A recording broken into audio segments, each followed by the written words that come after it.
So hello guys welcome back to YouTube channel. तपाईँहरूलाई मेरो पोडकास्टमा स्वागत छ। यो पोडकास्ट भनेको छोटो मिठो हुन्छ है। र मैले हिजो कुरा गरेको थिएँ अलिक कन्ट्रोभर्सीहरूको कुरा गरेको थिएँ।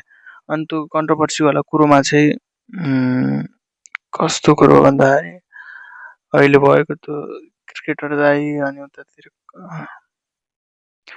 विभिन्न प्रकारको टिप्पणी के गरेको छ नि हाम्रो सन्दीप लामिछाने दाइको उहाँ दाइको केही कुराहरू बोलेको थिएँ होइन। अनि आज चाहिँ म अर्कै टपिकमा कुरा गर्नु थाल्नुपर्ने भयो। Social media culture part 1। And social media culture के हो त? सोसल मिडिया कल्चरमा चाहिँ के कस्तो भइरहेछ त?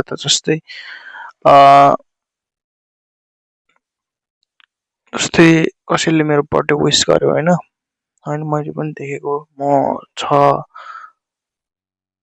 6 क्लासदेखि मैले मोबाइल चलाएको। अहिले म सेकेन्ड इयर भनेपछि त्यस्तै अलमोस्ट 8 वर्ष भइसकेको छ। 6, 7, 8, 9, 10 होइन, 4 वर्ष भयो 10 क्लाससम्म होइन, 4 अनि 11, 12मा 5, 6 अनि अहिले ब्याचलर सेकेन्ड इयर छ। अलमोस्ट 7.5 वर्ष भइसकेको छ मोबाइल। 8 वर्ष भनौँ न, अब 8 वर्ष भनौँ। अहिले अब सेकेन्ड इयर भनेपछि अब सेकेन्ड इयरमा पुगिसक्यो भनेपछि 8 वर्ष भइसकेको छ मोबाइल अनि चलाएको। अनि मान्छेहरूले के हुन्छ भन्दाखेरि कसैको बर्थडे विस गर्यो, मैले देखेको बर्थडे विस गर्यो भने उसको पनि बर्थडे विस गरिदिनु पर्ने, कस्तो पैसा तिरे जस्तो भएन, उसको इच्छाले गरिदिनु हो नि त बर्थडे विस त। तर सोसल मिडिया कल्चरमा चाहिँ बर्थडे विस गर्दैन भने यत्रो मान्छे रिसाएको यताउता भन्छ, त्यो ब्याड हो क्या। यो बर्थडे विस इच्छाले गर्ने हो होइन। अनि अब उसलाई इच्छा लागेछ भने गर्छन्, नभए गर्दैनन्, ठिकै छ। अब तिमीलाई इच्छा लाग्छ भने गर, नभए नगर भन्न त खोजेको नि होइन।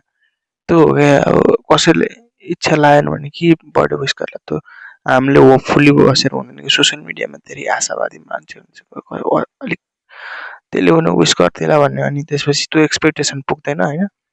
अनि त्यसपछि सम्बन्धमा खटपट आउँछ होइन। जसको पनि हुनसक्छ, साथी भाइ, बेस्ट फ्रेन्ड, गर्लफ्रेन्ड बोयफ्रेन्ड विस पाएर विस गरिदिनु पर्ने अरे होइन।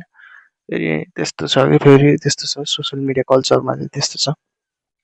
अनि त्यस्तो छ होइन।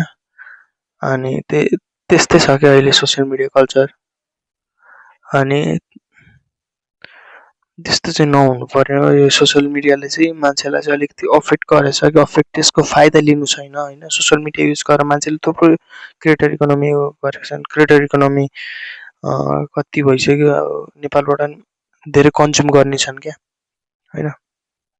धेरै कन्ज्युम गर्ने छन्, धेरै क्रिएट गर्ने भन्दा पनि कन्ज्युम गर्ने बढी छन्। जस्तै 70% कन्टेन्ट कन्ज्युम गर्ने व्यक्तिहरू छन् भने 30% कन्टेन्ट बनाउने छन्। उनीहरूले 30%ले 70%बाट कति लिला त त्यो इन्कम उनीहरूलाई सामान बेचेर, त्यो पनि बुझ्नु पर्यो नि त। धेरै क्रिएटर भयो भने राम्रो हुन्छ जस्तो लाग्छ मलाई चाहिँ होइन। फेरि भिडियो कसले हेर्ने? भिडियो हेरिहाल्छ नि हौ, चाहेपछि हेर्दैनन् मान्छेहरूले। तपाईँलाई हेल्पफुल र इन्टरटेनमेन्ट बनाउनु न, कसले हेर्दैन भन्नु त?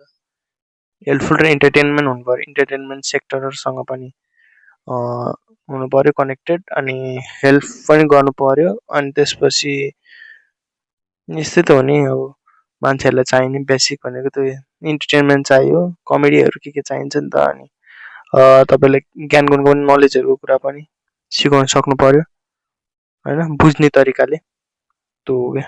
अनि अर्को त्यो सोसियल मिडिया कल्चरको बारेमा धेरै भन्नु छ। र आजको यो 5 मिनटको पोडकास्टमा तपाईँहरूलाई धन्यवाद हेरिदिनु भयो। र अरू पोडकास्टहरू पनि अपलोड हुँदैछ, बिस्तारै अपलोड हुन्छ। अनि जाडो आउँदैछ, न्यानो भएर बस्नु होला। अनि पोडकास्टको यो अन्त्यमा चाहिँ सम्पूर्णलाई छठ पर्वको शुभकामना। ल, धन्यवाद।